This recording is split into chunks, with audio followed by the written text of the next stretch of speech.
All right, and welcome back to Quantum Break, where we left off in the back alley after we completely killed the what do you call those? The stutter guys, I guess you want to call them. Not sure what you want to call them, but the ones that can move through the time bubbles and the breaks in time.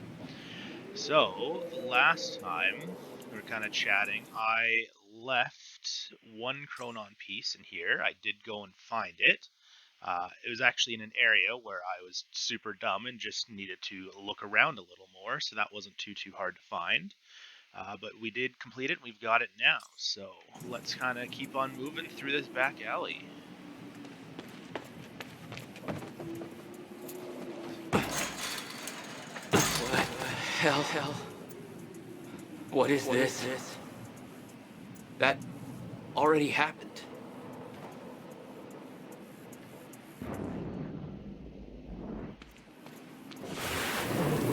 What the fuck?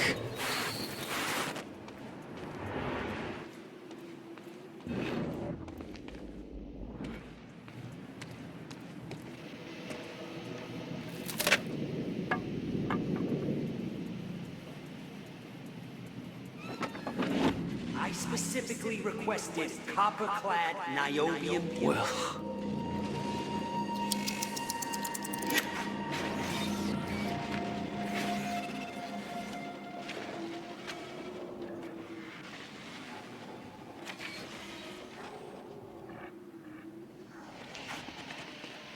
Nope, it's on a loop. We got to keep going.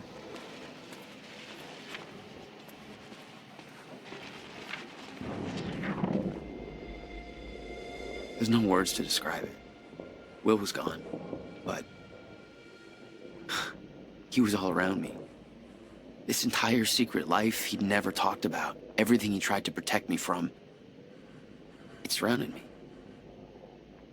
A puzzle, trapped in broken time. We all thought he wasted his research grant, his career, obsessing over some failed experiment. That's what he led us to believe. What he built there, it never failed. It works. It works.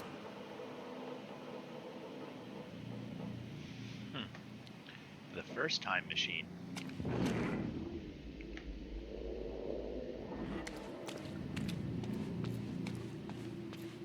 Need my grant extended another year.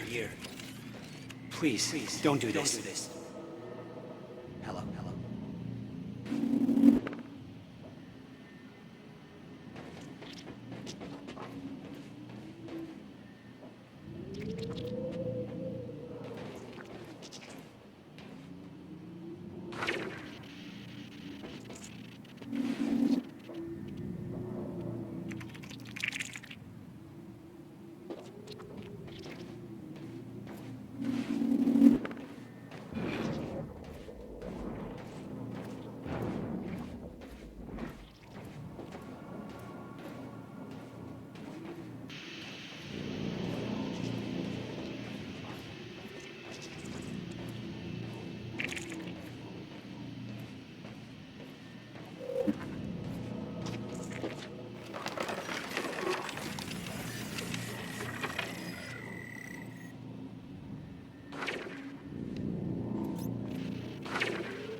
Countermeasure. I hope to God this works. Will. It's gone.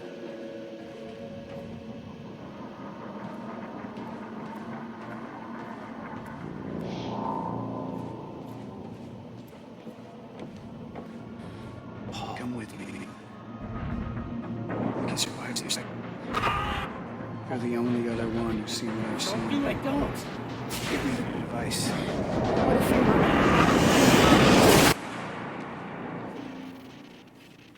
I knew something went horribly wrong there, but it was scrambled. It was impossible to crack.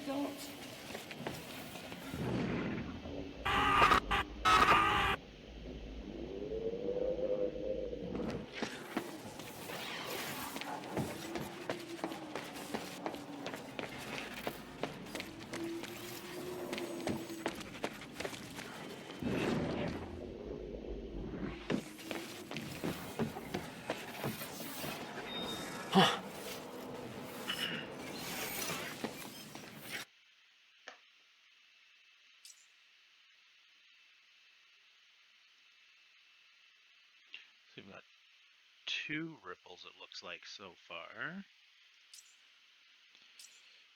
Yeah, and there's the second one. We'll have to come back and look at these. I'll have to try and remember after we're done this act.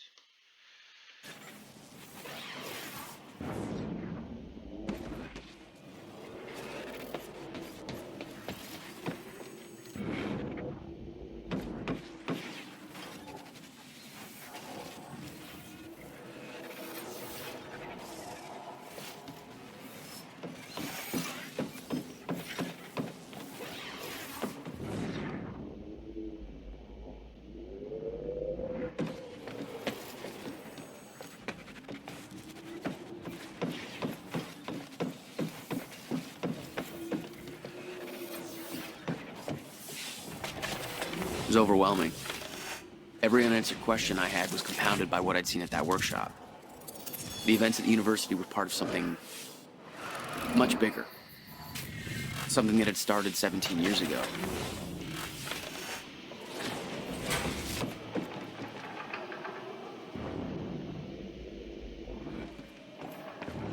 Okay, dry dock. Get to the dry dock. I'm almost there. Gotta get to Paul.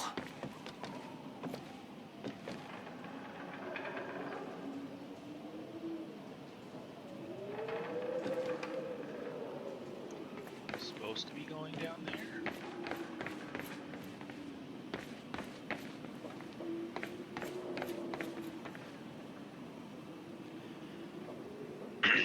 From Charlie Wincott to the Monarch Leads. Trespasser alert. Nick Marsters has escaped containment and is in the goddamn security station. Who's the fucking meathead responsible for watching over the university witnesses? Consider your contract terminated.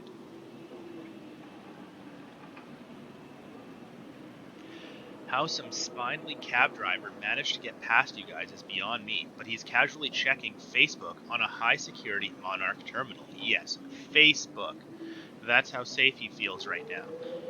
Converge on his location immediately before he figures out how to do some actual damage. Oh, and remember Jack Joyce? The guy you were supposed to have apprehended? Yeah, he's still shooting his way through our entire operation. Get your shit together. I mean, he's not wrong.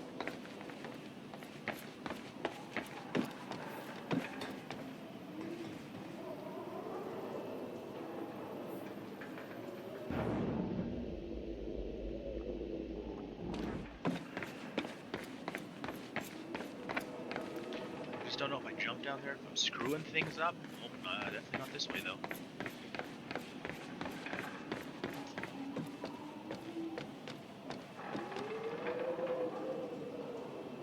It looks like it connects this way anyways. Okay, I just need to remember.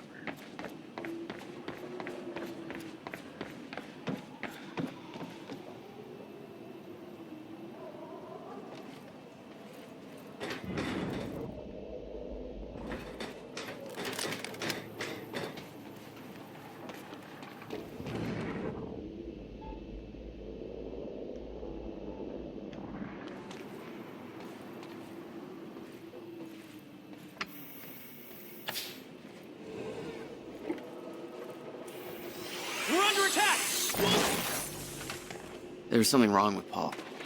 Chronon syndrome. He'd had his powers much longer than me. What was the cause? Was I sick as well, or was it his time travel? I didn't know. It didn't make anything he'd done any less hateful. Sudden Stop. The Sudden Stop, the final Alex Casey novel by Alan Wake. This copy is signed by the author and dedicated to Emily Burke.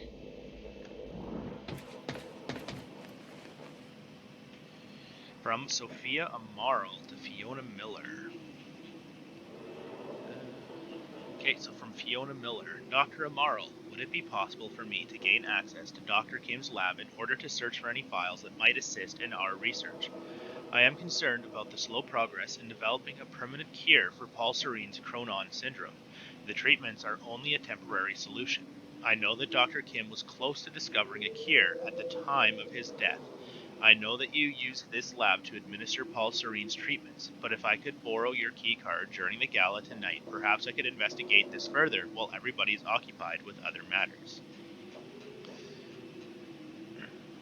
From Sophia. Fiona, I share your concern. Paul's treatments are becoming increasingly ineffective, and I hypothesize that the onset of the fracture will increase the Cronon syndrome's rate of progression exponentially.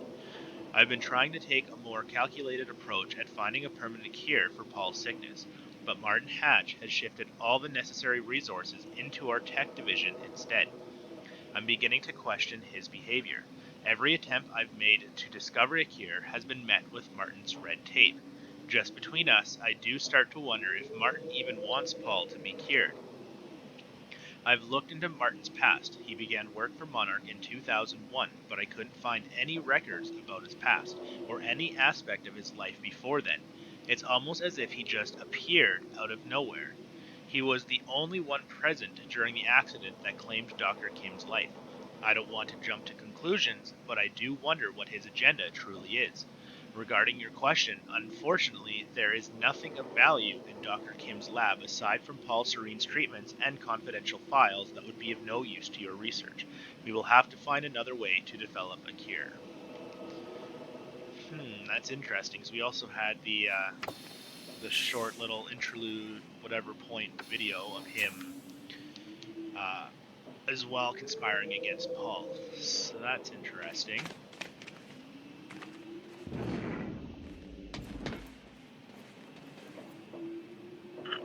From Beth Wilder.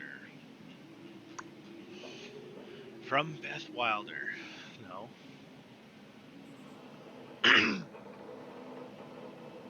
Why would Beth Wilder start with saying Beth? This makes no sense. Unless there's no more. Beth, they're saying that William and Jack Joyce have both been detained. Did you manage to get the William first? Did he reveal the location of the countermeasure? You said you could get Jack out of there. What happened? Interesting developments over here. With the team focused on the university op, I managed to dig through an old email correspondence between Paul Serene and Dr. Kim. The content of the messages is very cryptic, but before he died, Kim was running some kind of tests from his lab, and William research and a device related to this were somehow connected to what he was doing. Did he know about the countermeasure? I think I need to get into Kim's lab and find out more. But the place has been on restricted access since he died. Not a lot of choice, though. If Jack and William are in custody, then that lab may be our only lead left. I'm not sure how to do it. I'm sure as hell can't just ask somebody to let me in there. Fiona, William Joyce is dead. Our only shot at stopping this thing is Jack. He can lead us to the countermeasure. I still believe that. Serene got to Jack first at the university. Too much heat for me to intervene. He's been being moved to ground zero. I'm following the convoy there and will rescue him once his transport is past security checkpoints. Not going to be easy, but it might be our only shot. Keep Charlie Wincott distracted so he's not looking over the security feeds. My cover won't last much longer. You need to be my eyes on the inside. I agree. You should check into Dr. Kim's lab and let me know what you find. I know gaining access will be difficult, but with the gala tonight, you might have a window. Might be able to steal Dr. Amaro's keycard. I will contact you once I'm on the other side. So it's not just one trader. Like, the entire company seems to be against this whole thing. How has he remained in power this long then?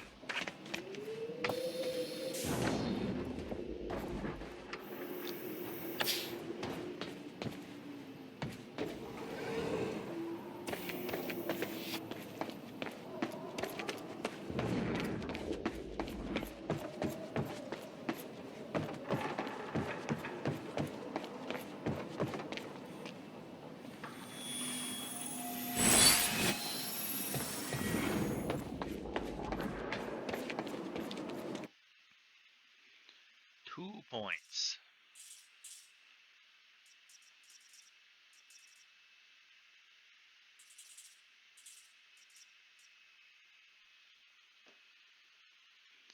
Nope, costs 4, so we'll just wait.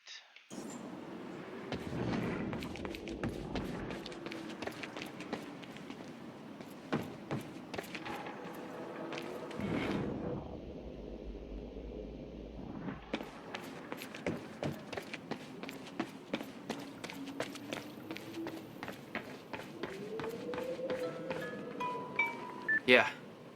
Jack, you have to understand that Will forced my hand. What the hell happened to you?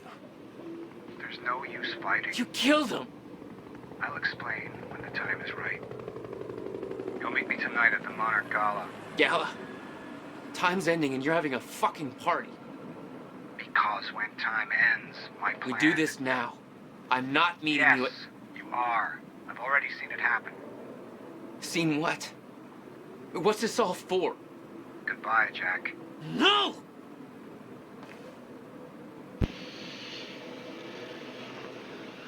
From Clarice Agawa to Martin Hatch. Well, this is a long email chain. There we go. So from Clarice. Sir, I've been thinking about Liam Burke. I know you've worked closely with him for a while now, and he's been useful. But there are assignments we can't use him for because of his insufficient security clearance. For instance, having to keep him in the dark about much of what will happen at the university, about the stutters we are expecting, about where it'll lead. Makes him a far less effective field operative than I'd prefer and causes quite a bit of logistical difficulty. Given that he's still going to be a part of the operation, and frankly, it feels like wasted potential. I'd like you to consider the possibility of bringing Burke into the fold. He's completed most of the Striker training, and even though he didn't finish the program, he made an impression on me as a tremendously capable asset. His service record is exemplary, and he has a well-earned reputation as somebody who gets things done, no questions asked. By the same token, I would love to include Burke in our long-term plans. We could use a man like him in our corner, and I could deploy him far more effectively. Let me know what you think.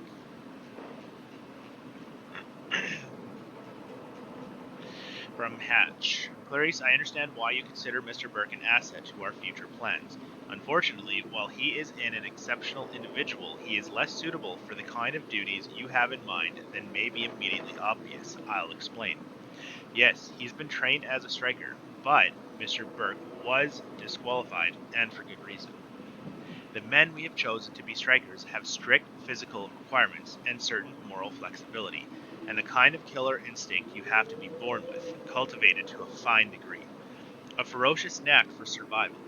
Mr. Burke certainly has those qualities. He wasn't disqualified from the striker program because he lacked them, or because he couldn't wrap his head around the technical aspects of operating the technology. In fact, his performance was exceptional, so I fully agree with you that he's an impressive operative. But strikers, by their very nature, have to be made aware of Project Lifeboat and its purpose, at least on a general level, and that means they have to be able to accept its implications. Unfortunately, Mr. Burke has a deep attachment to his wife, and the fact is that even if we brought Mr. Burke in, that wouldn't guarantee a spot for her in the program. To be blunt, we don't need any more nurses, and we're already at capacity overall. We need Mr. Burke, but we don't need his wife. Mr. Burke would never accept that, particularly now that Mrs. Burke is pregnant. Therefore, it's vital that he doesn't understand the nature and scope of the threat we face. As for having him play a role in the other aspects of future developments, I suspect that despite his seemingly amoral nature, Mr. Burke may have other qualms he's not consciously aware of.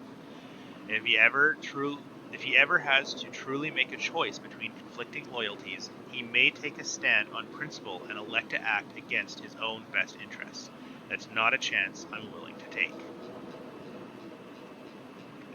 Sir, given the recent events at the dry docks, I now see exactly what you mean.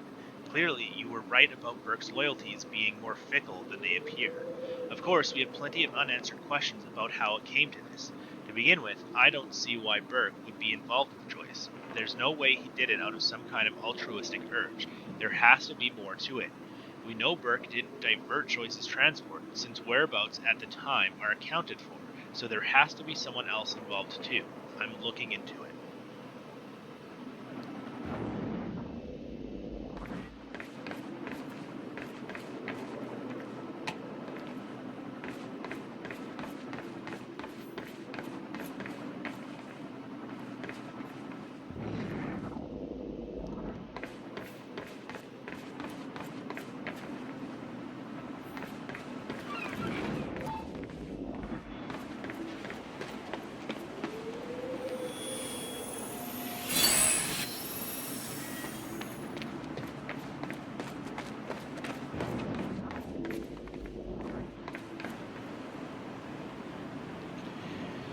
Manuel to Martin Hatch.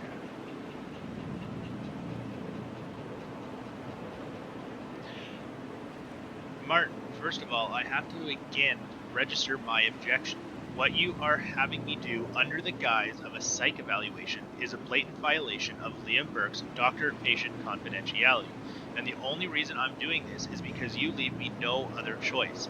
Now I recognize that in a world to come, our current rules and legislation, even our standards of morality, may no longer be applicable.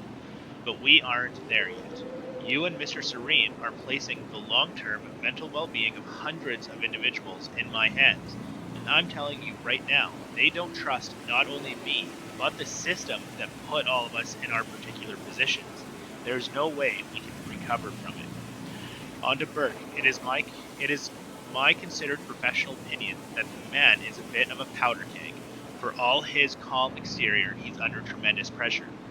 I understand your reasoning for pulling him out of the Striker program, but what you have essentially done is instill in him a sense of encroaching doom.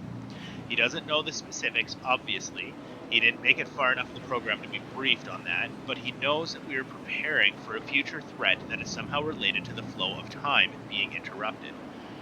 And that there are dangers out there, dangers that we have specifically been training the Striker units for. There are men who are content to merely follow orders and let others worry about the consequences. Burke is not one of them. He is willing to commit acts of violence without asking why, but don't mistake that lack of qualms for blind obedience. Burke needs agency. He has a fundamental need to feel in control of his life, and you have put him in a position where that's no longer possible for him. He's good at seeing patterns and drawing accurate conclusions from the facts available to him, and he has deduced, quite correctly, that he was being trained for a specific scenario that Monarch believes will happen. He is also painfully aware of the fact that if and when that scenario arrives, he will not be part of the solution. He understands the nature of the Striker suits, that they are only useful in zero-state situations, and he understands that in such a situation, a man without a Striker suit is essentially dead. He doesn't know about the lifeboat protocol, obviously, but if he did, he'd then also know he's not a part of it. Either way, the bottom line is that he's in a hopeless situation. He fears that the end of the world is coming, and he knows that if it does, the only way he can survive is with the technology Monarch has denied him access to. He doesn't understand the details or even the exact nature of that end of the world, but that just makes it worse. Fear and lack of understanding breed tremendous anxiety, Mr. Hatch. He may not show it, but believe me, Burke feels it, for himself and for his family. It may interest you to know that his wife is pregnant. You can understand how that adds to the pressure. To be honest, given the parameters we're operating under, I don't know how to resolve this. In Burke, you have a tremendously efficient operative, but you've put him in an impossible position. I believe he will remain effective as long as he doesn't have a reason to believe the scenario he fears is imminent, but once he believes it has arrived, all bets are off. That is, unless you can give him hope of survival. But at this point, resentment and suspicion are starting to turn into paranoia, and frankly, I'm not sure he would trust either of us anymore. And speaking of trust, I recommend that you think about what I said in my opening paragraph, Martin. Our greatest challenge and greatest assets in the subjective years to come won't be technological, but all too human. Don't make the mistake seeing people as just entries on a spreadsheet.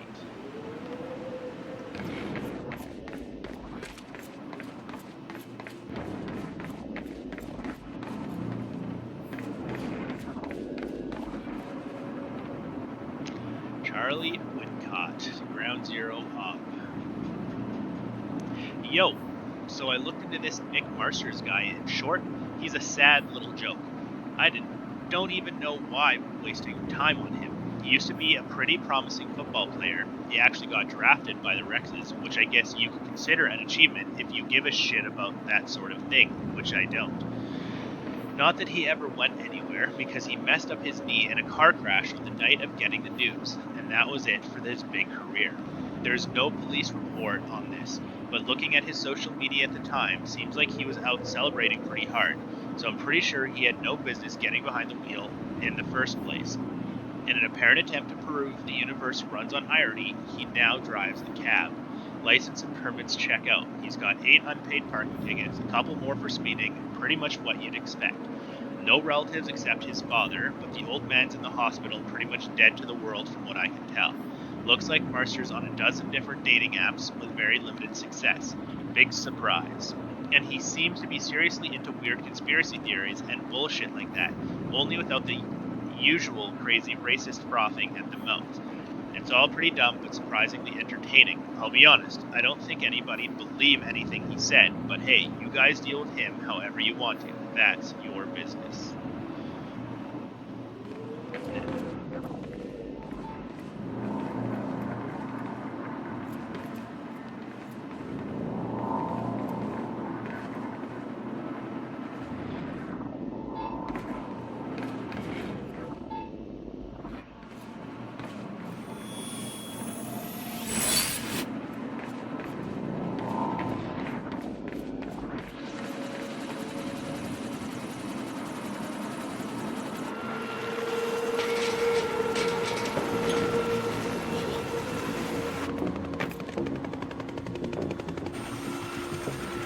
Sir. Paul! Come back! God damn it! Don't.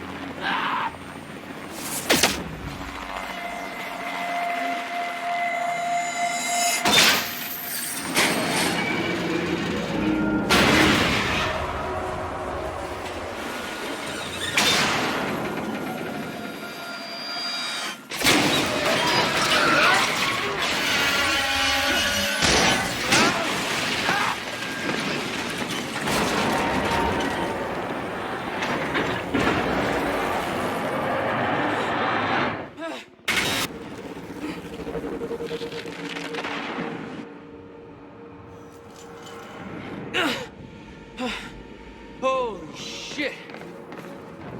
Gotta move. Come on! Okay. Focus, Jack. Focus.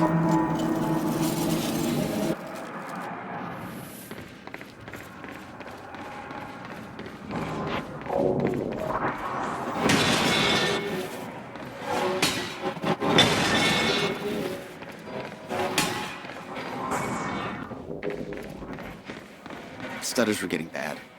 Be shifting back and forth without warning. At the time, I didn't think it could get much worse.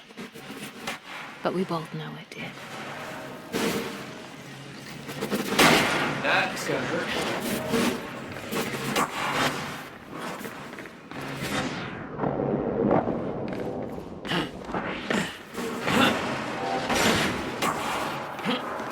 Oh, you're not going to climb that? There you go.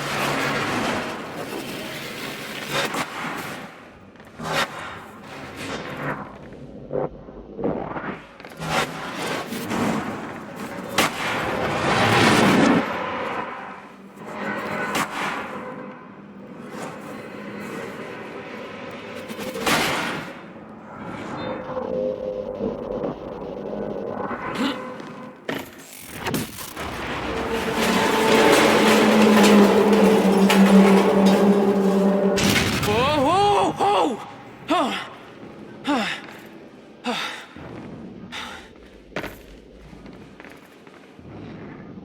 Need to get the hell out of here.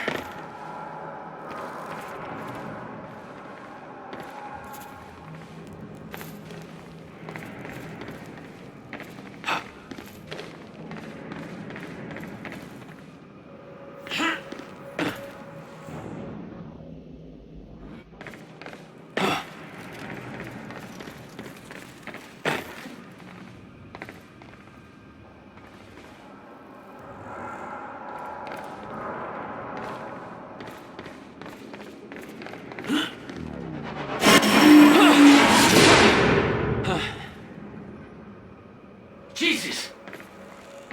Cutting a little close, Jack.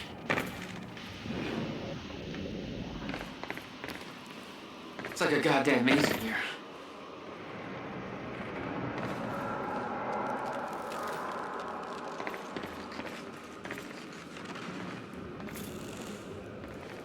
Really? Come on. There you go.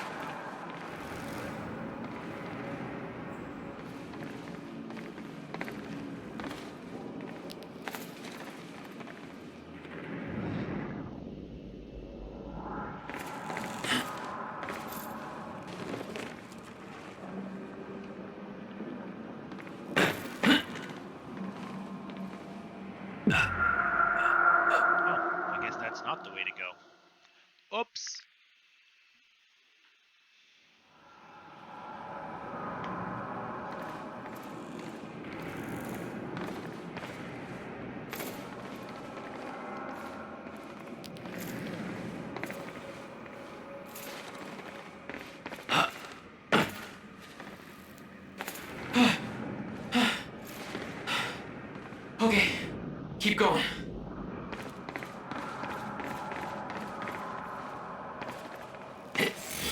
No, no, no, no, no, not again.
Beth had been on her way to me. I expected she was frozen somewhere up there, by the side of the dry dock.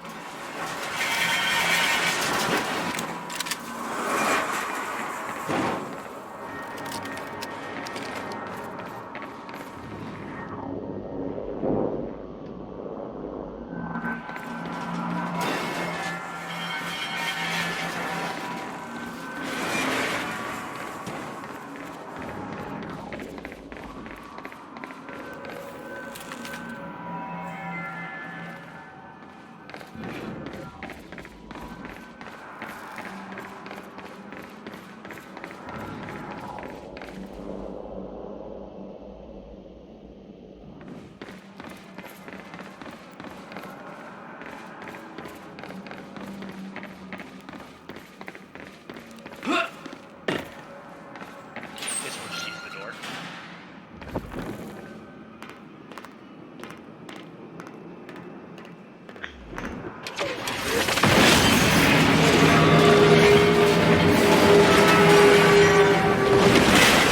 My exact words were don't do anything stupid. I've never been a great listener. Well, time to start.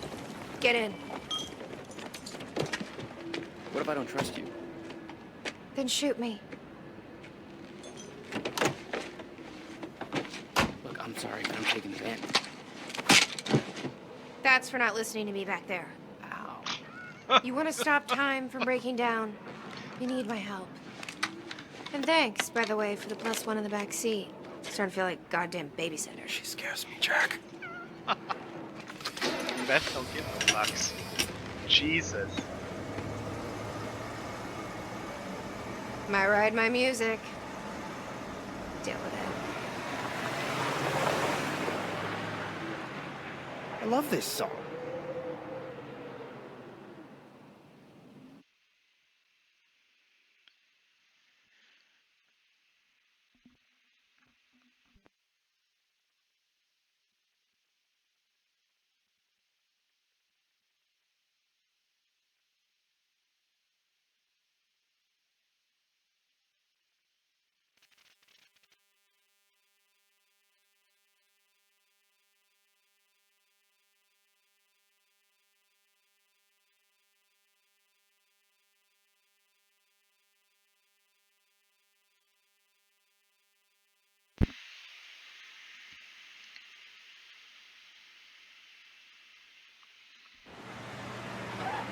What led you to the swimming hall? Oh, Will said there was something important in his briefcase.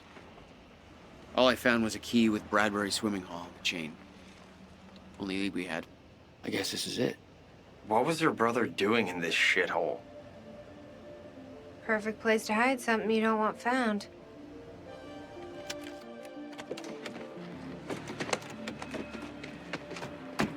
I think it's time you tell me what you know. I know your brother built the one thing that can stop the fracture. I know we're meant to find it, and I know Monarch doesn't want us to. And yet you're wearing their uniform. I like the way their pants fit. I agree. Tried to create a cover to gather information. You've known about this for a few hours. I've been preparing for it for most of my life. You weren't aware that William owned the place? There's a lot I didn't know about Will. We need to find your brother's countermeasure. Well, unfortunately, I missed one of the Chronon sources, so wherever that is, I will have to go back and search for it again. So I will end up doing that in between the episodes, and if I find it, I will let you guys know. But let's get this area started. And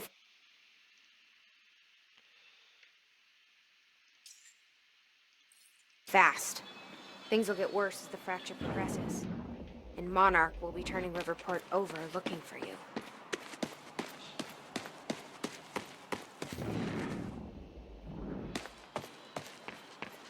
There's no way in over here. No, but there's something else important. Jack, that key you got from Will's briefcase. You got some better solution other than, you know, unlocking the door? Sorry, a lot going on. Okay. Gonna find another way in. Ah, okay. Gotcha. Let's try that first door and progress the story, though, before we start going too far.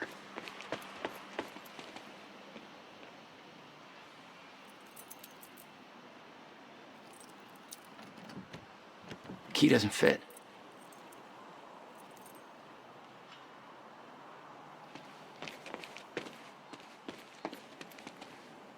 Any ideas how to get inside? The whole building's falling apart. There's gotta be an opening somewhere. How you holding up? I've been better, but at least Monarch's feeling the heat. I checked online, big anti-Monarch protests going on all over the city. I took some crazy pictures to fuel the fire, man. Just hold off on posting anything for now, okay? All right, but I'm getting antsy. Hey, Nick. This looks a lot like your taxi. Can't be. I parked it way back at the... Holy shit! That's my goddamn license plate. How the hell did it get here? I don't know. I have a feeling somebody beat us here. I like how it's This a is all Nissan Leaf. connected. Some kind of message. Think, Nick, think. 01122. 01122. Numbers, teleporting Oh, taxis. that is quite the math. advertisement. Full placement. What Nissan is Leaf. this? Nice. You done talking? Anything else to say? No?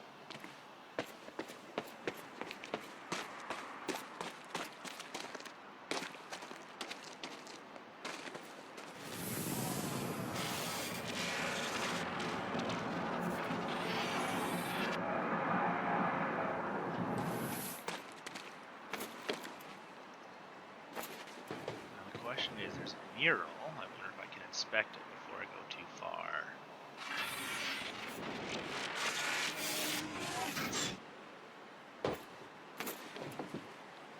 No?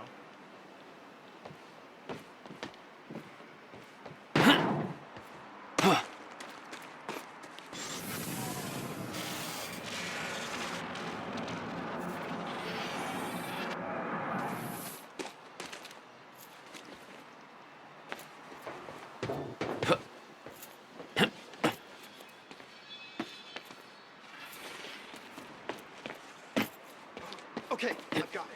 I have to tell you how my taxi ended up here. Your taxi.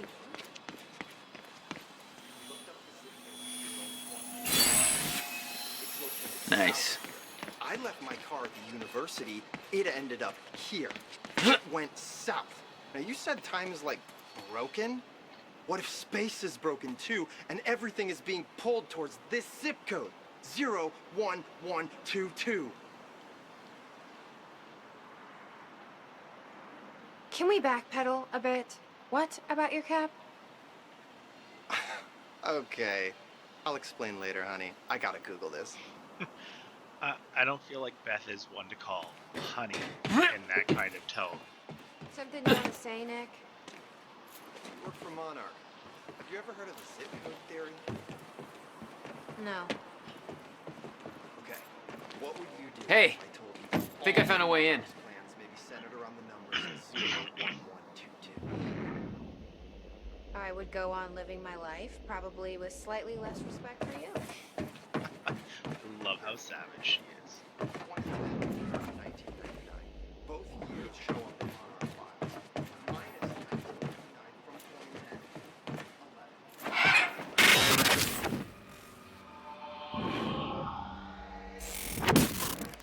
2010. Damn it.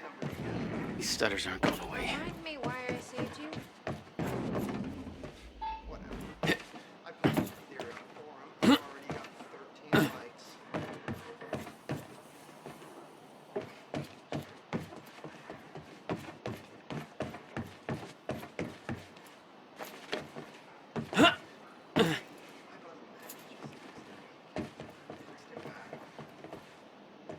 No. Just to say I'm okay. Smiley face? No. Oh.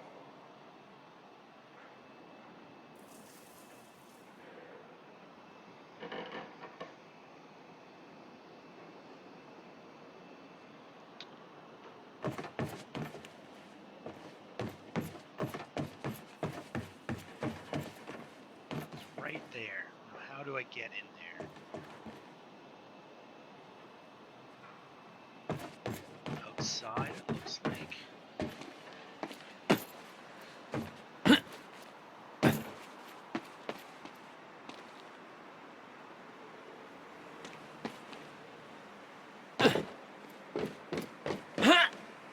Well, that definitely has to be it. Come on.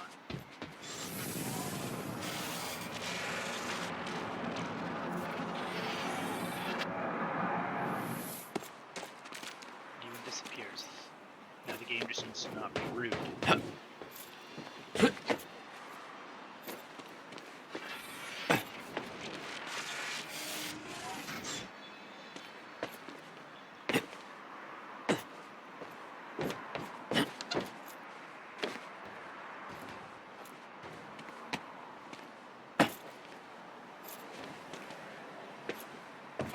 There we go.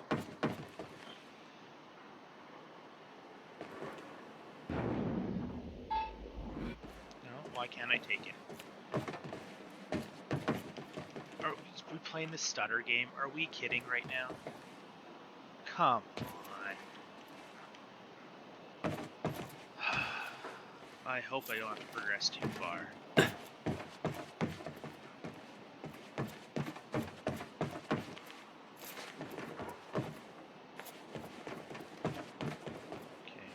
Okay. Nope, can't climb back. Oh, shit.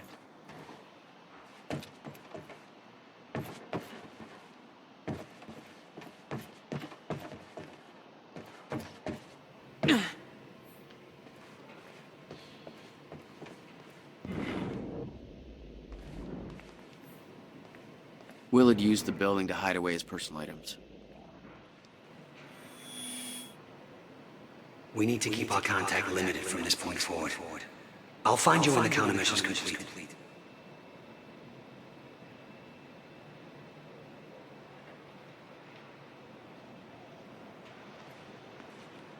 What the hell were you doing here, brother? Time travel experiments with rats? First chrononaut. Nice. Okay, May 17th, 1998. This is William Joyce, and I'm about to conduct the first animal test of the machine prototype using my trusty pet mouse, Schrodinger, in order... Where? He's gone. Where'd he go? Shit. Come on, Schrodinger. Come to Willie. Come on, come on, come on. You're okay. You're alright. You're alright. Okay, finally, we're sending Schrodinger into the machine clockwise through the corridor, which will send him 5 minutes into the future, meaning he will reemerge exactly 5 minutes after he enters the machine. It has now been 3 minutes. No sign of Schrodinger. This is a very good sign. 2 minutes to go. Okay, so yeah, turns out he just kind of sat inside the corridor for 5 minutes, took a shit on the tubing. This reveals a very clear flaw in my test. My mouse is an idiot. Okay, the machine is warming $12,000 up movie again. Should bill. be able to activate test number 2. Must have hauled a lot more to this place than just some old boxes. Seconds. It's now clear the only quantifiable test will be travel to the past. The machine is now calibrated to send Schrodinger 5 minutes into the past, which means that he will now be traveling counterclockwise through the corridor, and when he comes out the other... Holy shit. Holy shit, it worked. This is clear proof that it's... What I'm now looking at is a future version of the same mouse that has successfully traveled 5 minutes into the past. Schrodinger, meet future you. Ow. Ow. Fucker bit me. Is it done now? Moving bill. Riverport Discrete Moving Services bill. No questions asked. You pack, we move. Moving dates 1st of March to 28th of March of 99. From workshop William Joyce at that address to the Bradbury swimming pool. Client's name is William Joyce. Special instructions. Extremely delicate boxes. Contents are confidential. Packed boxes not to be inspected. Pick up and drop off only. Shipping 17 truckloads over the course of 17 days. That's and only 13,000. That's interesting. You owned this place since 1999? Why didn't you tell me, Will? Will, I put all of your paperwork regarding the purchase of the Bradbury swimming pool in this folder. I knew you'd lose track of the documents otherwise. I made sure that the purchase can't be traced back to funds from your research grant. I don't know what you're up to, and it's not my business to ask, but we've known each other long enough for me to say this. I trust that you know what is best for you, but I can't pretend that I'm not concerned. Your career is showing so much promise, and your recent actions feel like a drastic turn in a direction I can't begin to understand. I kept my promise and haven't told Jack or anyone else about this, but he's worried about you, even if he doesn't know how to show it. Jack hasn't heard from you in months. He needs you, your attorney, and your friend, Allison Cunningham.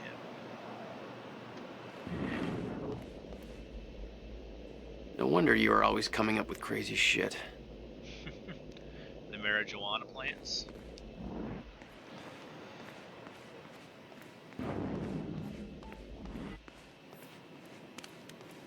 And we're back. This is Bobby Radford with the latest. We've got an official statement from Monarch Solutions, and it's just what you'd expect, really. You know, your typical slick, mealy-mouthed bullshit. I'll sum it up for you. As far as they're concerned, the whole thing was some kind of an accident with the premature demolition. Some lives were tragically lost due to that. They're investigating. Essentially, they're saying, no comment, don't worry about it. Nobody has access to the site right now. All we know is what they tell us. Thing is, there were a lot of people there. Some people I know personally. Seems to me a lot of folks ain't answering their phones now. So what's that mean, huh? I think it means that we...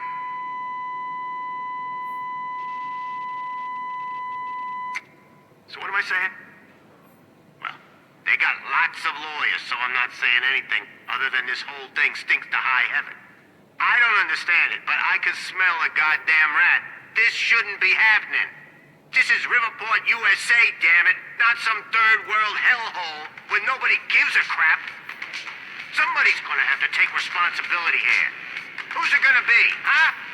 Call me up on the phone now. I wanna talk to you.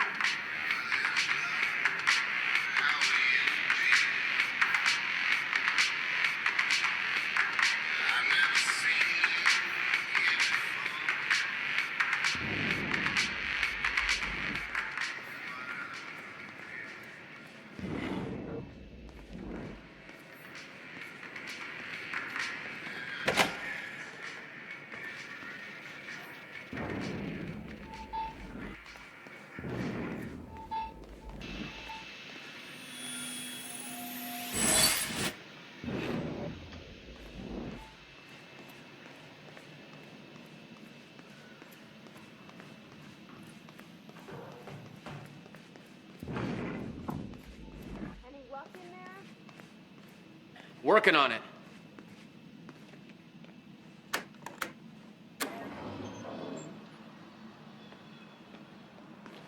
But if they're not in a stutter, why couldn't I pick up? All right, let's take a look Thing. around. Down Let's see if here. I can grab it now then. About time.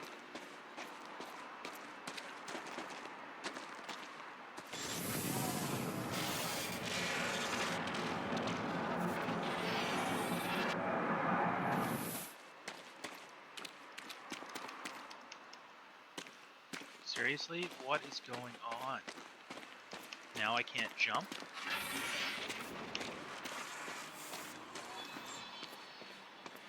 This game gives you a lot of reasons to never collect anything. It's getting kind of annoying.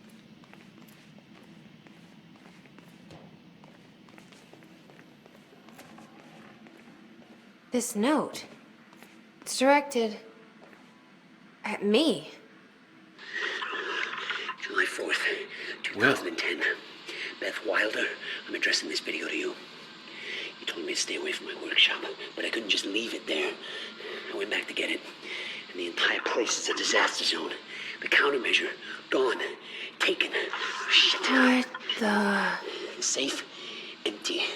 I just need to know you have it, because if it falls into the wrong hands, its power is immeasurable. Our future, our entire lives depend on it. This can't all be for nothing. You know where to find me. Please, hurry. 2010. Holy shit. What was that? He recorded that for me in 2010? What the fuck? And he said the countermeasure's gone? It's not good. We need to figure this out. Let's keep looking. July 4th, Can I jump yet? 2010. Beth Wilder, I'm addressing Run. this video to you. You told me to stay away from my workshop. Oh, and the door's now closed. Are we kidding right now?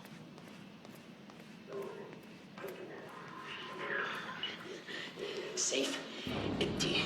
I just need to know you have it. Because if it falls into the wrong hands, its power is immeasurable.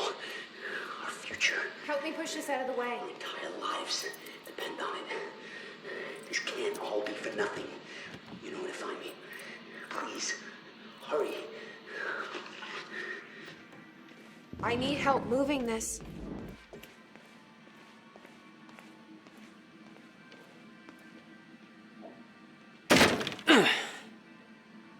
Jack, your brother addressed that video to me, but I've never met him before in my life. Well, it sounded like he thought you had his countermeasure. I wish. But he said it was stolen on July 4th, 2010. Somebody took it.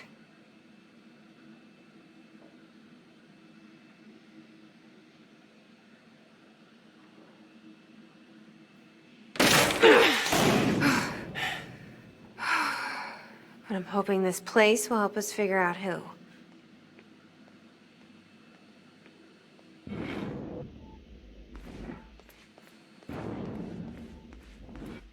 I'll give you the honor of pressing the button.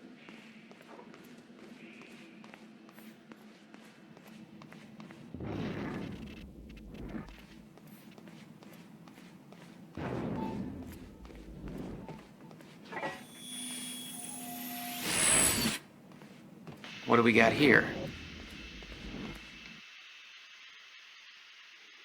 7.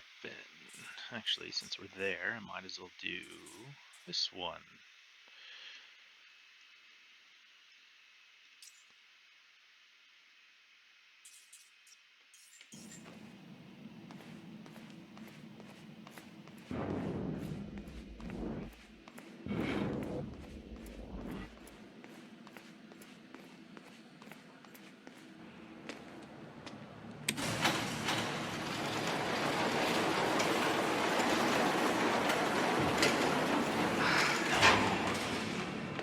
Is that? Yeah, I think so. Second time machine. This changes everything. If we can get this thing working, then we don't need that countermeasure. We can change everything. What if we stop the fracture from ever happening in the first place? We can go back to yesterday, undo everything in the past before it happens. Nobody dies. Paul doesn't go through the machine. Monarch never exists. I mean, the fracture never occurs. Jack, wait. Let's think this through. That's not how it... I can go into the machine like Paul did at the university. I helped them set it up. Then we activate the core, put the corridor in place, and set the date. I can do it, Beth. I'm not so sure we could do this without the countermeasure. But you're right. We'll need the machine. Right. Let's start with the core. What the shit? I saw some kind of visions of this machine in his workshop. You must have hit it here. What is this? A goddamn spaceship? Okay, core controls. Where are they? From William Joyce to Beth Wilder.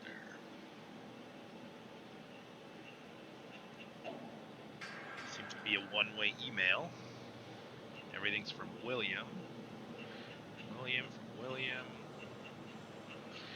It's gone. The countermeasure is gone. What happened? Call me immediately. Where are you? Have you taken it? It's not safe in the open. You don't understand the power of this device. I dialed the number you gave me in case of emergencies. You aren't answering. What is going on? I'm freaking out. Still trying to call you. Fuck. Call me. Email me. Something. I can't sleep. Please call me. The number you gave me is now disconnected. Where are you? Hello? It has been a year. I still haven't heard anything. You know where to find me.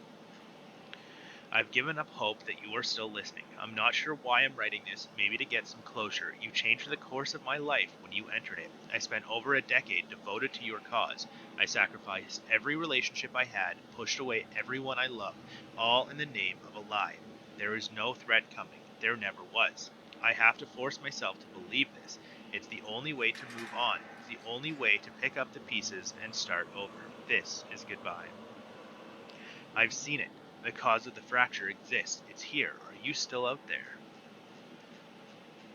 Beth, the time has arrived. It's here. Everything you warned me about is about to come to fruition.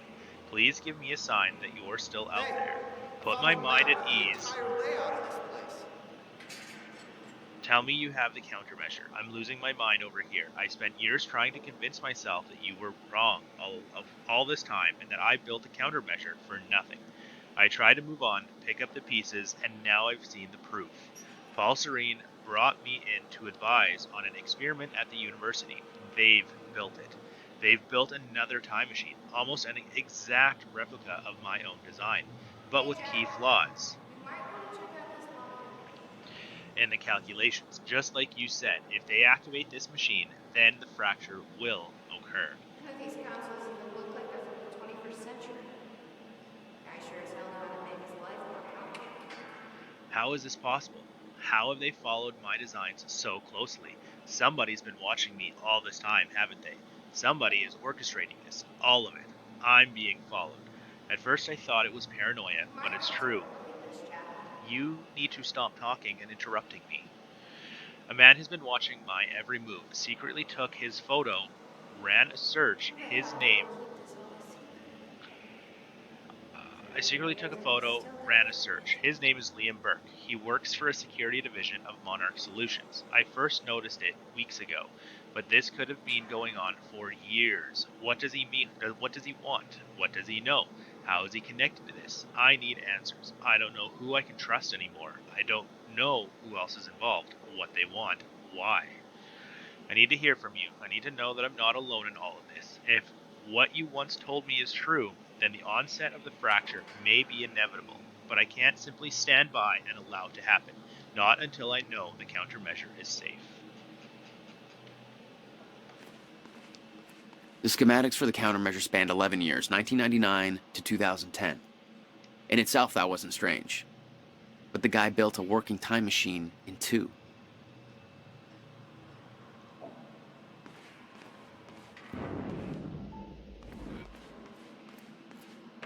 These schematics are all in Will's writing. He did all of this. Built everything. Monarch was made aware of its existence shortly after it was completed. In 1999. 1999. They believe it was destroyed shortly after. Find anything back there? No, nothing I can make sense of. Newspaper, parents killed in Riverport car crash article. Holiday cheer is in short supply in the Riverport community of Bradbury after a tragic car crash claimed the lives of a married couple, Anthony and Catherine Joyce. The accident took place within walking distance of the family's front door on Princeton Street in the early afternoon. Catherine Joyce, who was driving, lost control of their car after a collision with another vehicle and crashed into a utility pole. The other car left the scene of the accident. The Joyces were both well known in the Bradbury area as prominent members of the community.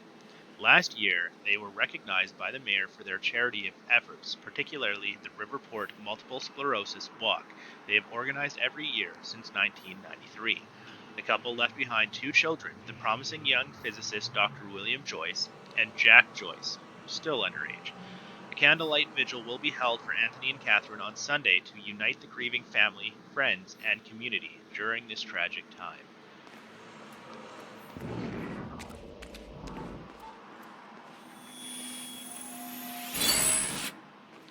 Well, Hey. the 5th one is. There we go.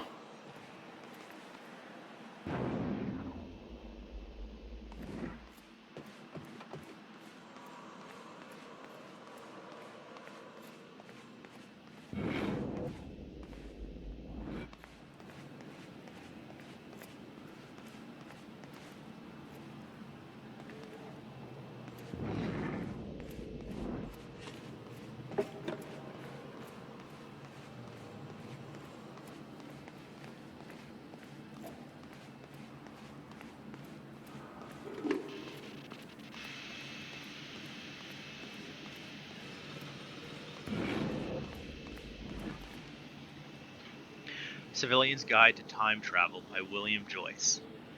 Rough ideas. Opening statements. Open with a zinger. Schrodinger cat joke? No. Find appropriate accompanying cat photo. No. No cat photo. No science explained here. Marketing bullshit. Time machine equals works. Implications equal limitless. Give me your money spiel. Build up existence of time machine. Content here dependent on findings from first human test later tonight. Findings. Facts dumbed down for the mouth breathers who will inevitably want to invest. Purpose of guide. To explain to mouth breathers how the machine works and why. No. Proofread and delete all mouth breather references. Time machine overview. How research started, including gratuities for research grant, sucking ass, community, and investors. No. Also thank Jack for his patience. Now that this is over, I promise to be there for him. No. Too personal. Basic overview of time machine. Parts. Chronon particles. No. Nobody will give a shit about this or understand. Skip it. How time travel works. Simplest terms. Subject activates time machine. Step 1 core. Step 2 the corridor. Subject sets the desired time travel date. Subject enters the corridor. Compare corridor to donut in shape to explain. No, add joke. You don't want to eat this donut or your body will suffer terminal chronon saturation, leading to your slow but inevitable death. No, cut joke. Disturbing. Subject walks around the corridor. Walking clockwise around the corridor equals travel to future. Walking counterclockwise around corridor equals travel to past. Clock-like design. Subject arrives at new time in future or past. Space-time continuum, travel across space. Time travel is not a portal. Spatial destination will not always be the same as entry point. Time travel is tied to a rotating black hole core. Nope, explain the core first? Nope, fuck it, just compare the core to a car engine. Nope, look up info on car engines. Subject will arrive in future, past, at the location where the time machine and core were located in that time. Cannot travel to a time when time machine and core are not active. Cannot travel to a time before core was first activated. Examples of how time travel works: in 99, a time machine core is first activated. The time machine is located on an island. In 2000, the same time machine with the same core is moved to a circus tent. Teddy enters time machine in 99 and travels to 2000. He exits the time machine in a circus and is in a circus tent. Nope, use better examples. Not a circus tent. Teddy cannot travel to a time before 99 because the core was not active. Will bang my goddamn head against the wall every time somebody uses examples of not being able to go back and kill Hitler to try and sound clever or funny. No, a dinosaur joke though? No, explain you can't go back and see dinosaurs. Fucking sucks. Closed loops. In theory, all actions resulting from time travel equals already accounted for. Should not be able to change the past. Any attempt to change things was always part of the chain of events in the first place. Already happened. Explain Novikov's self-consistency principle until heads go pop. Metaphor to explain closed loops. Time is an egg. You can move the egg, but no matter where you move it, the same chicken will hatch. No, terrible example. Plus you could just eat the fucking egg. An egg is sitting on the table. You leave the room, come back, and the egg is broken on the floor. You aren't sure how this happened, but it saddens you. The egg was important to you because, insert reason that makes sense here later. Your travel to the past to prevent the egg from breaking. When you arrive in the past, you rush over to the table, accidentally bump it, the egg falls and breaks. You caused the very thing you tried to prevent. Closed loops. Why the hell do all my examples end up being about eggs? No, replace egg with something else.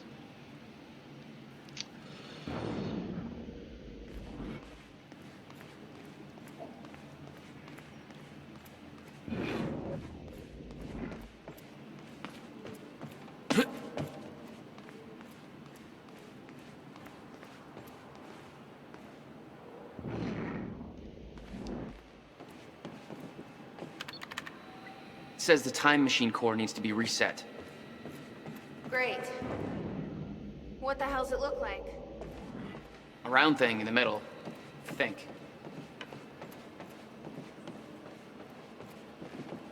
Okay. Gotta figure out where to start. Where are the core controls? I don't know if this is a puzzle or not, but sure. Hey, Nick. What the hell am I looking at? The time machine. Fuck off! That was totally my second guess.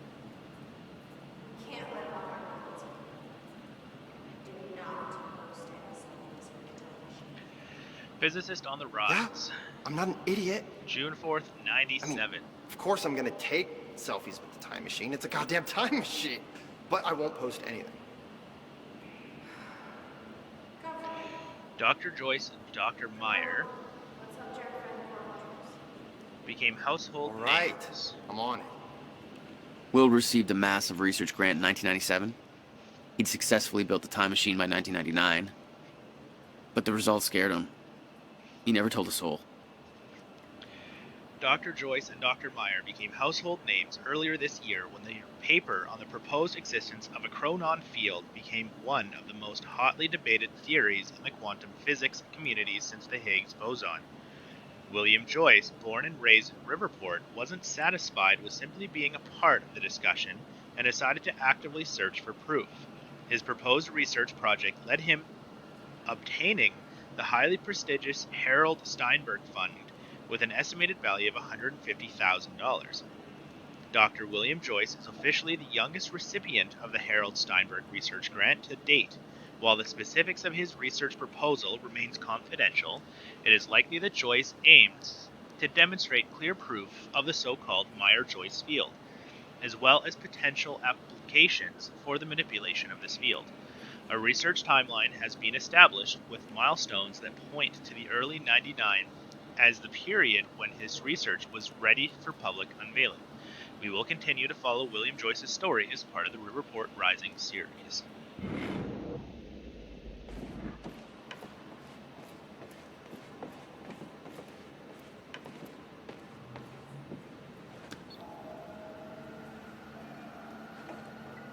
I can't activate the core till it's reset.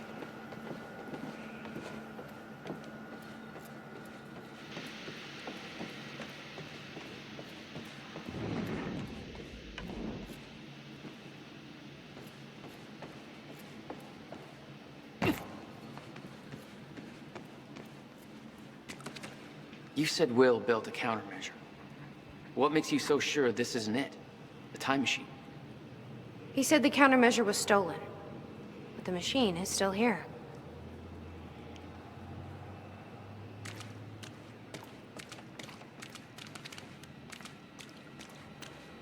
Hey, it looks like I can reset the core from here. Are you sure you know what you're doing there? No clue. But I did help Paul set up the machine at the university. Which then caused the fracture. Look, Will knew the calculations were wrong. Hoping that means he knew what he was doing here. This is what Will was leading us to. We have to test it. The core. That's what we set up first.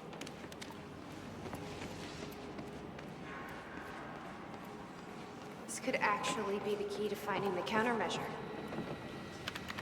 We'll see. It's still resetting. The core is reset. Here goes nothing.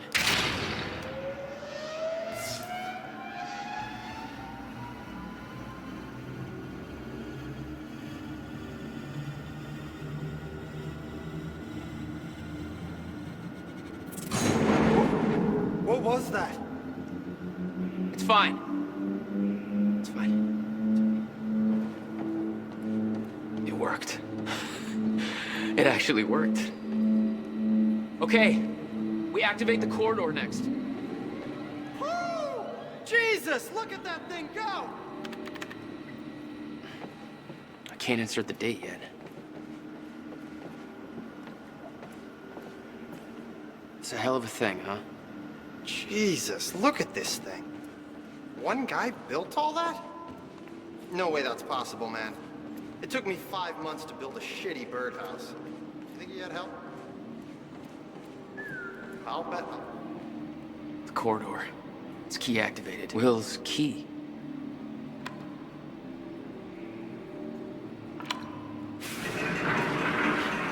Thank God. Oh! Did you guys see that? Will's key did that? Yeah.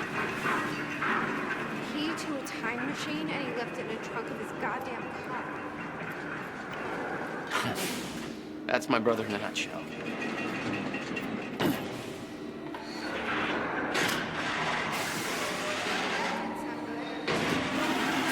Fuck.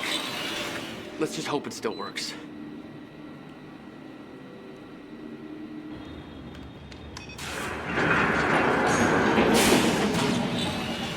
No. What? God damn it. I don't know. We were so close.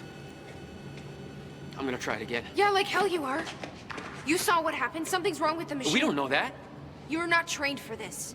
Anything you do is gonna make it worse. We You can't. know I'm right. Stop trying. You lost people. You're angry. I get it. But this is bigger than us. We can't fix the machine. But I might know somebody who can. Sophia Amaral. The Monarch scientist. I saw her video near Ground Zero. Serene's head of Cronin Research. She'll be at the Monarch Gala tonight, but security's airtight. She'll be nearly impossible to get to. Unless I have an invite. Paul told me he expected me to meet him at that party. Something tells me that was not a friendly invitation. Jack, no.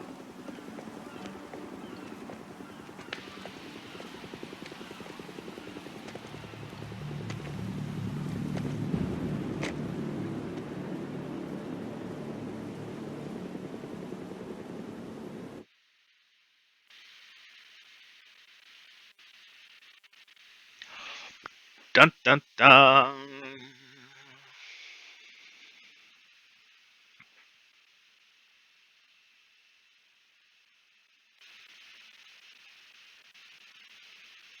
What's our choice going to be this time?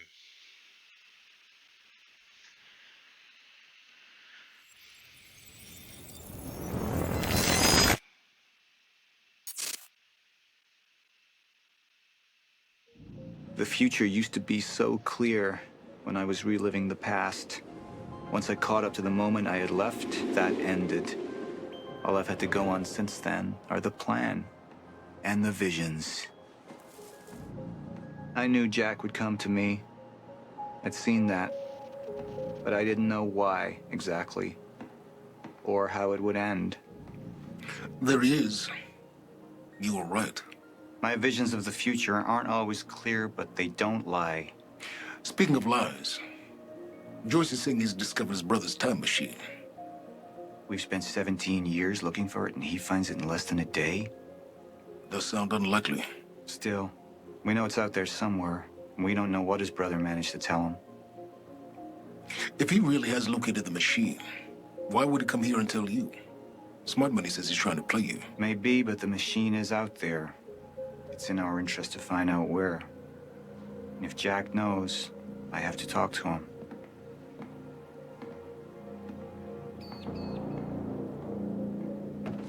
Dr. Joyce could have provided the answer to that question. William's attitude and knowledge made him a liability. Is that angry young man going to cooperate any more than his brother did? You remember Jack as a close friend, but that clouds your judgment. Don't make this personal. It's not. But don't forget why we're here tonight.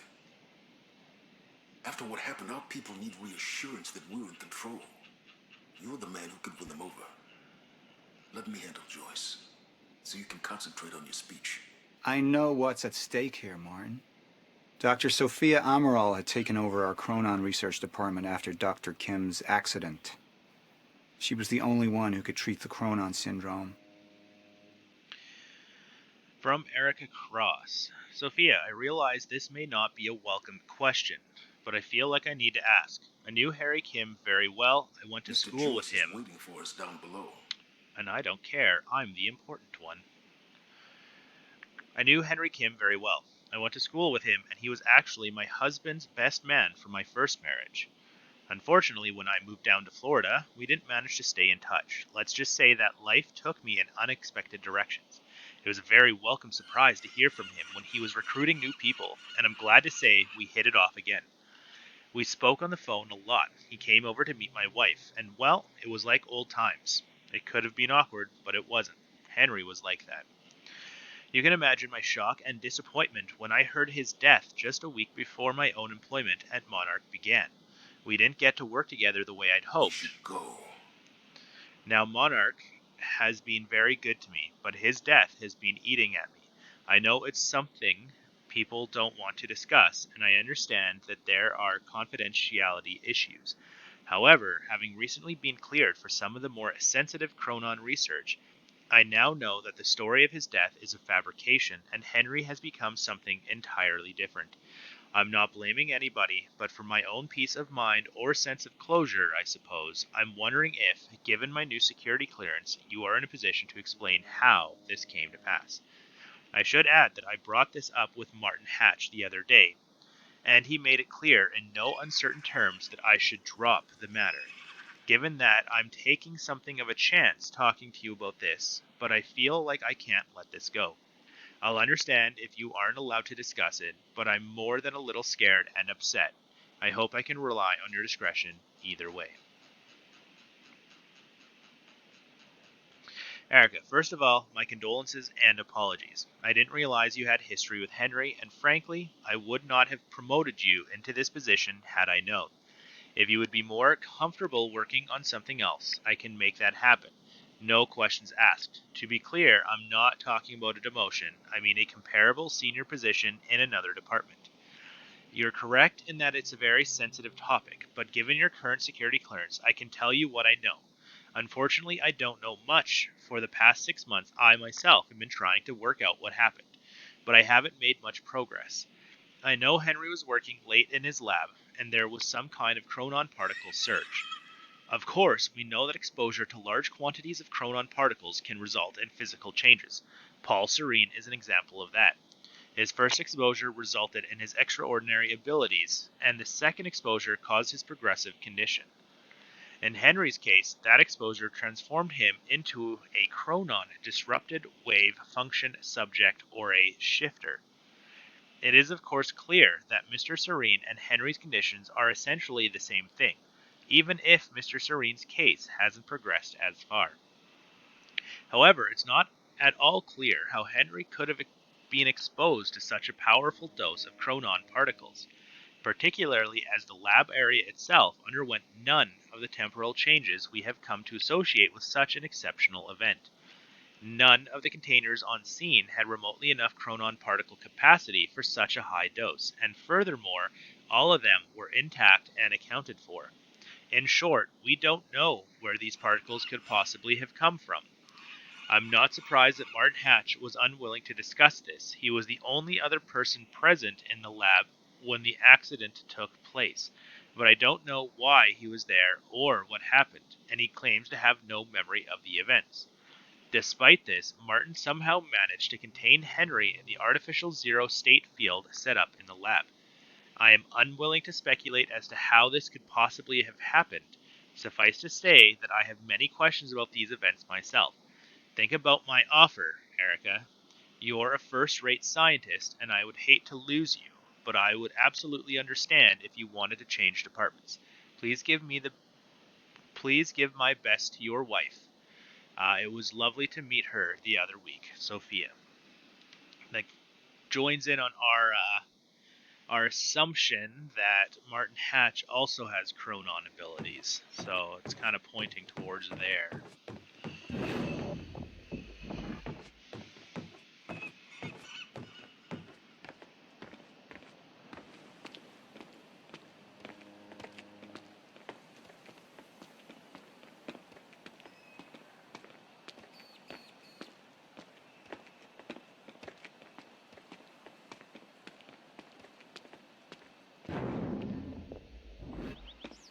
What are these doing here? We should be set up by now. It's all on schedule. You're micromanaging again. Don't even twitch.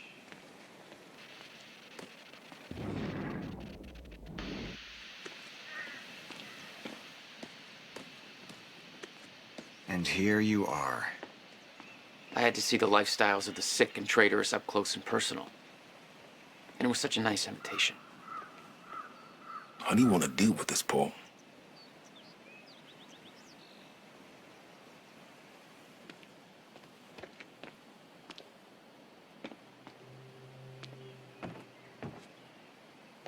So finicky their spots. There we go. I could still try to reach Jack and make him see reason. Or I could let Hatch deal with him so nothing would distract me from leading Monarch.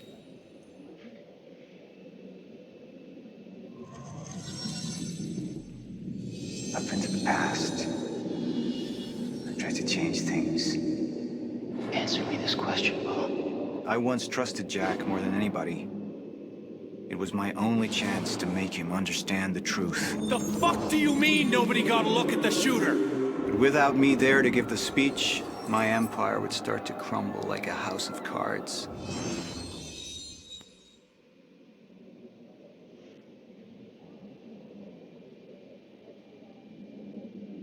I believe that with hope comes miscalculation, and as you and I are well aware, Mr. Joyce, with miscalculation can often come catastrophe. And that leaves me with you, Mr. Joyce. But my old friend would be a lost cause, dead and buried along with the rest of my past. Tonight is a celebration in face of darkness. Tonight we celebrate because I promise to you that we are prepared. Monarch would grow stronger with my presence.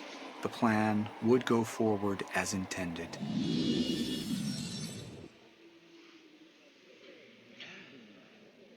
Well, kind of how we chatted on the last one. I feel that he's been doing this for what? Almost 15 years, so I think he's pretty focused on doing his task, and I think that his personal relationships are pretty much done at this point.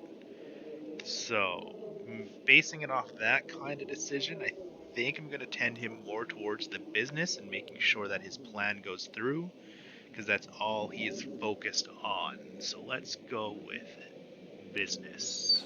I believe that with hope comes miscalculation. And as you and I are well aware, Mr. Joyce, with miscalculation can often come catastrophe. And that leaves me with you, Mr. Joyce. But my old friend would be a lost cause, dead and buried along with the rest of my past. Tonight is a celebration in face of darkness. Tonight we celebrate because I promise to you that we are prepared. Monarch would grow stronger with my presence. The plan would go forward as intended.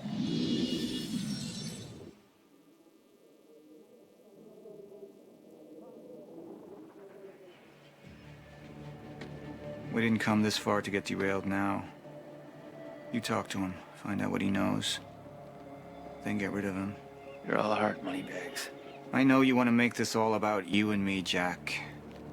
But that's far away in the past now. And I have a speech to prepare for.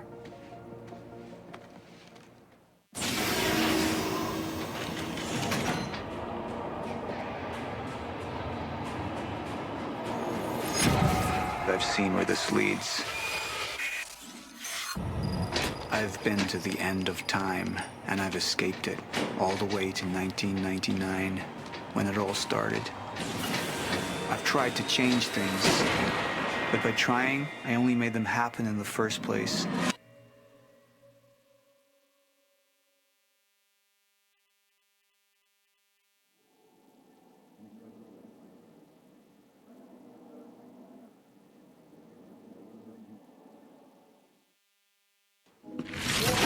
Time is breaking down. Monarch has been preparing for it. There's this thing. It's called a lifeboat protocol, and it can save us, at least some of us. You've been the face of Monarch for all these years, Martin. But let's get clear on something. This is still my ship. You're not thinking clearly. You need your treatment. You gonna go? Me? Go to a party. We can roll together if you want. What do you want? Anyone who might implicate Monarch. Fuck you.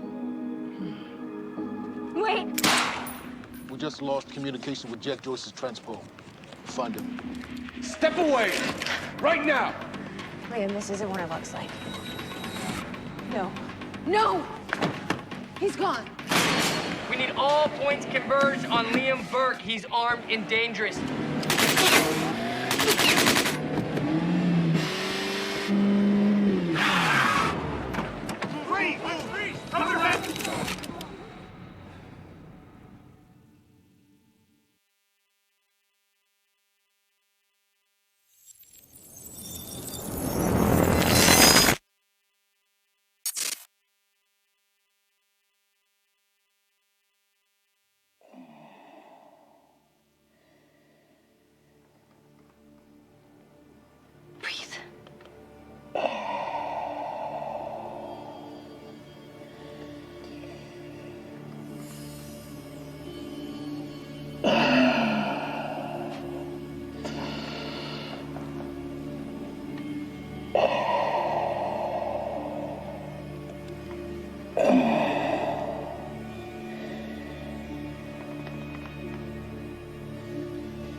The treatments, they're losing their effectiveness. Fine. No, I need to work on something new. You should enjoy yourself tonight. You work too much as it is. I've been running tests on the temporal anomalies. They're increasing in frequency and duration. They'll dissipate, I've told you that. You need to consider that maybe what you have seen is wrong. It's not wrong. I need to prepare for my speech. Sophia, you shouldn't worry so much.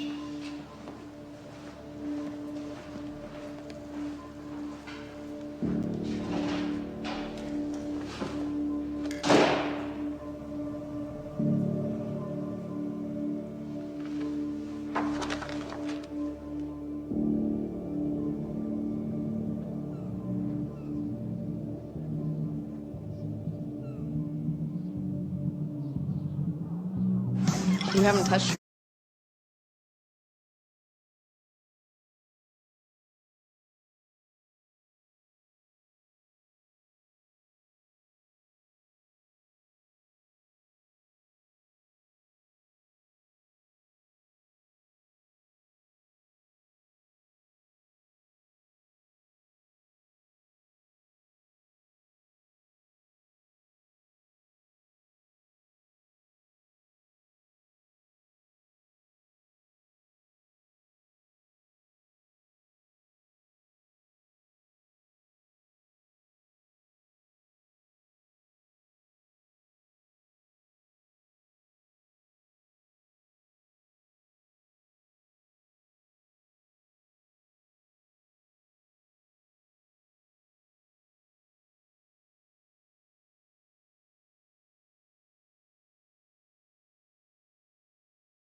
Thanks for the gun.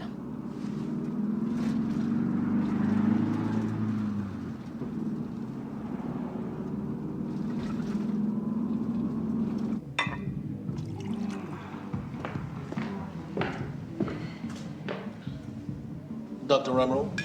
Martin, I need your help. He listens to you. Paul. Is that so? I think we're in trouble, and he doesn't see it. He refuses to. I can't imagine why. I know you and I haven't always seen eye to eye, but I know you care about Monarch. You care about what happens.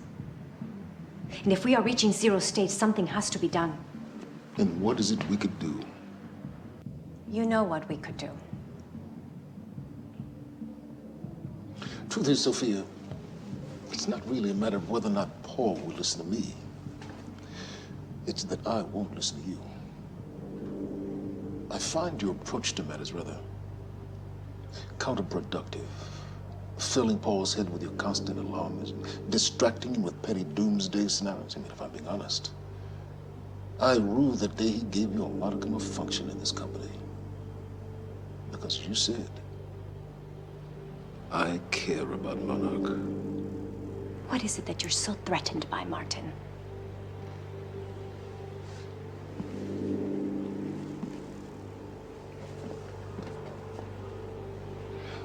I look threatened to you?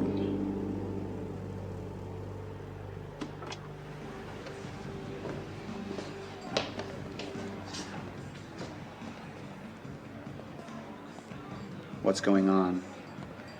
It's nothing. We were just having a little chat. You should prepare for your speech. Enjoy the evening, Doctor.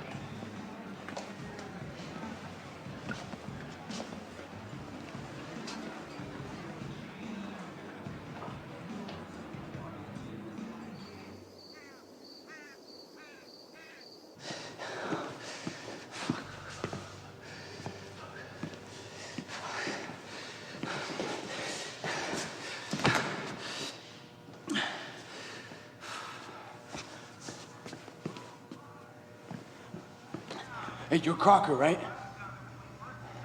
Hey, Crocker! Crocker! I really need to take a shit. Fuck, come on, Crocker. Crocker! Crocker! Come on, Crocker!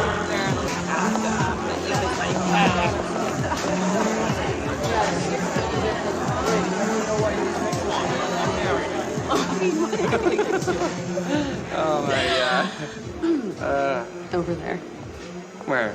The woman with the necklace. My money is on that. It's a pretty good choice, Yeah. but I'm gonna have to go with Ryan Gosling down there talking with George Clooney. Wearing his nice cufflinks, chatting about stocks. Yeah.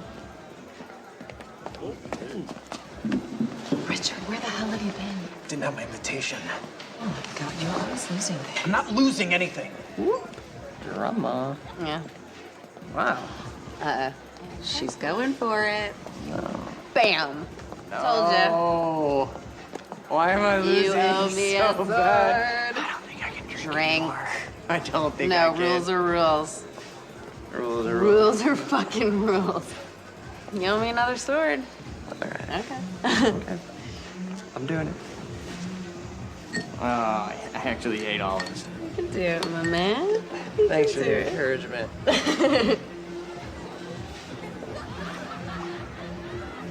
Nicely done.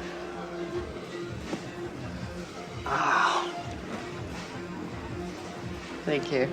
Just wish I wasn't losing so bad. Do you want to go for a walk? Yeah. Okay. All right, lady. Taking the sword. I'm taking mine too. Crocker. Hey, buddy. Crocker! Burke! Crocker! Hey, buddy. Hey. Burke, Listen. if I have to come in there, you're gonna fucking regret it. Listen, this is just a big misfucking understanding. I'm gonna be out tomorrow. I will put in a good word for you. I will help you climb this ladder. All I'm asking is please let me take a fucking shit. Go to the back wall. Fuck, thank you, man. Thank you so much.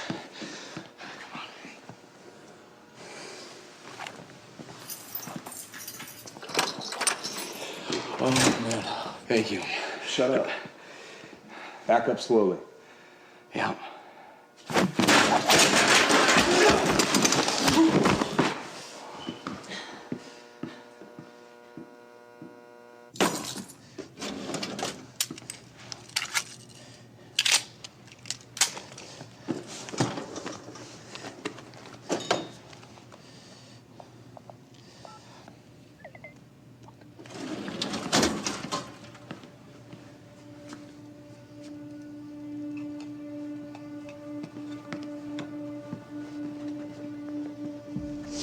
So you don't mind that we left, do you? I mean, I wasn't really excited about going in the first place. Okay, why'd you go? I think because somebody twisted my arm. What the fuck is that? Kind of looks like a dinosaur wearing a helmet. Yeah, that's exactly what it looks like. Hey, where are we? Are we even allowed to be out here? Yeah, I'm sure. Okay. All right. So what would you have been doing tonight if we didn't go? What, if I hadn't gone to the party with you? Yeah. Well, I would have canceled all my other really important plans. Ah. And then I would have gone back to work. I think maybe you work a little too much. Yes. But I against it.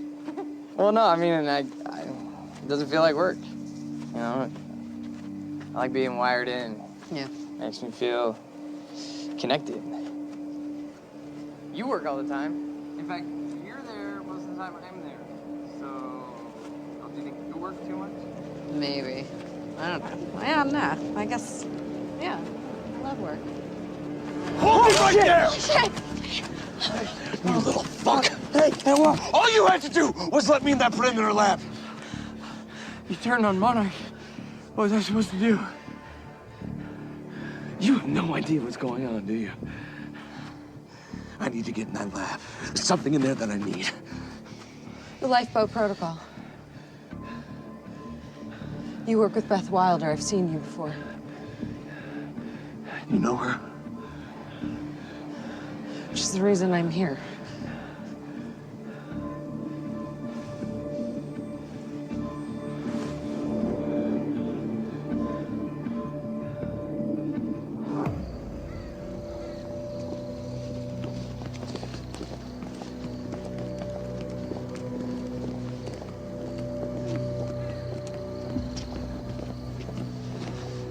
Is that gun still necessary? Yeah. Come on, hurry up. You're a very kind person.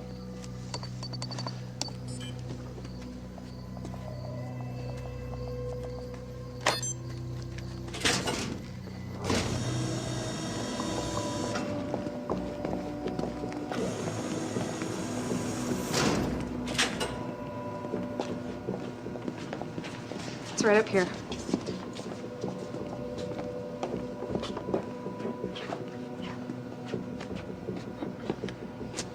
Oh, right. I got it, guys. I got it. Yeah, I guess you guys can't do this. It's a special talent I have. Glad it's so celebrated.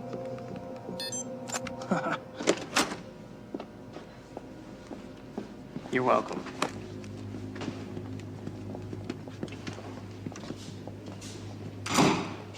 Is this it?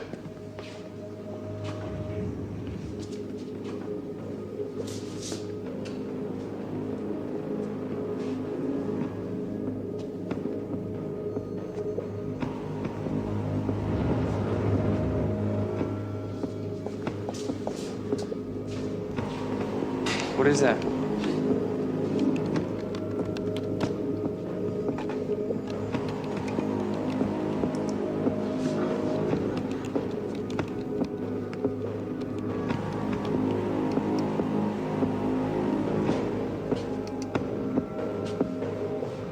What the fuck is that?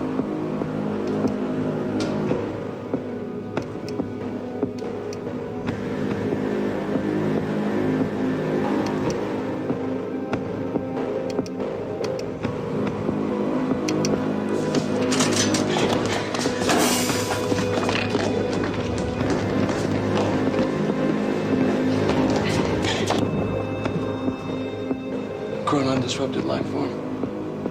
Extremely hostile.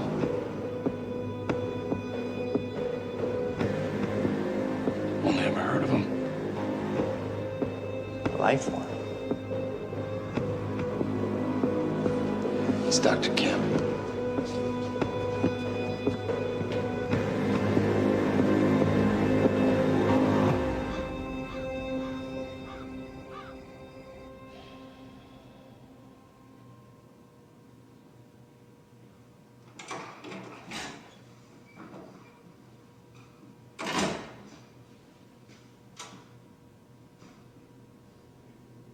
Do you know who I am?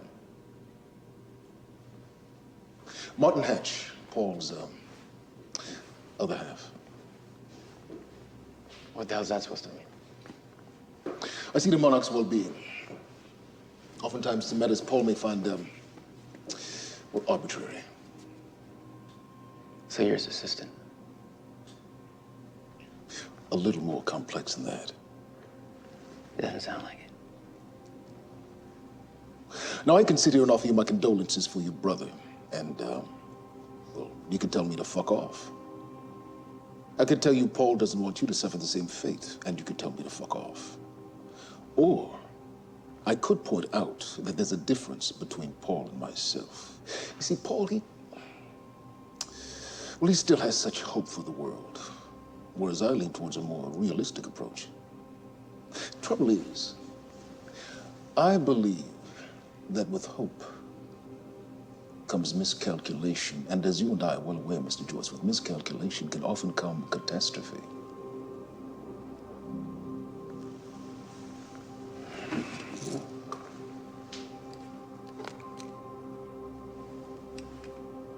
Paul's a very dangerous man, practically a zealot, and things will only get worse if he continues unchecked. And that leaves me with you, Mr. Joyce. Maybe you and I can find some common ground.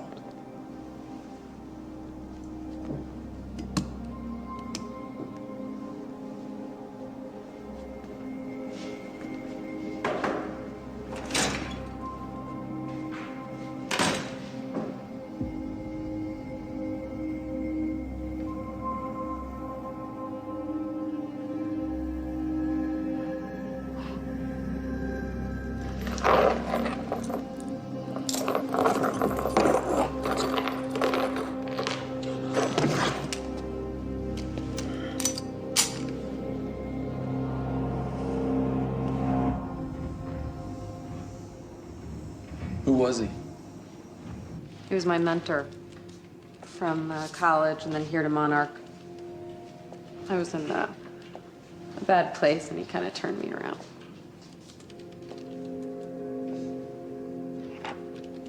Got it. Sort of. I mean, it's a ghost file. It's remnant of mass deletion. Somebody was here. We got Cronin Field Regulator. Wait, hold on. Holy shit, this is Dr. Amaril's report. What is it? The stutters, they're increasing in frequency. What's a stutter? The more frequent the stutters, the more indicative of a fracture. Okay, and what's a fracture? Of time. Zero state, it stops, and it doesn't start back up. And the LiPo protocol could save us. I have no idea. But the Cronin Field Regulator, it is the core of Monarch's time tech. Everything is based upon it. And it has something to do with the lifeboat.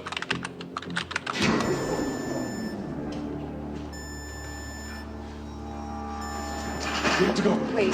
No. This way. Turn.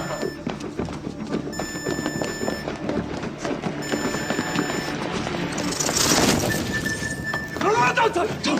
You'll end up like her. Fiona!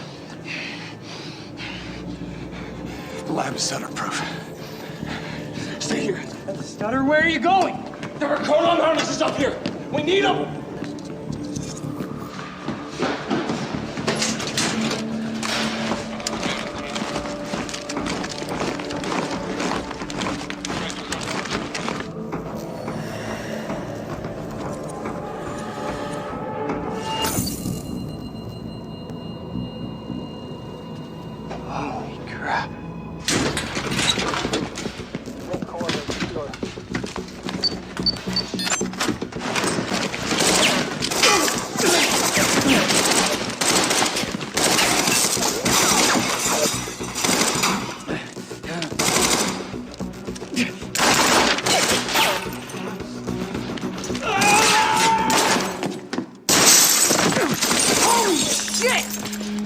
Put one of those on!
Security was tight at the Monarch Gala. You took quite a risk walking into the Lion's Den. If we were gonna kidnap Dr. Amaral, then we needed to do it from the inside. Beth Wilder. You were quick to trust her. We had common interests. Is that all you had? That's all we needed.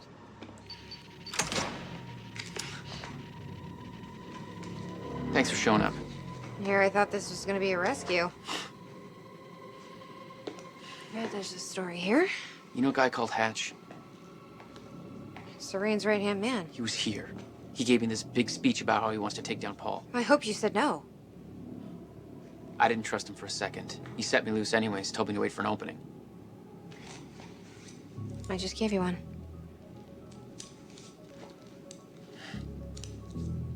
Appreciate it.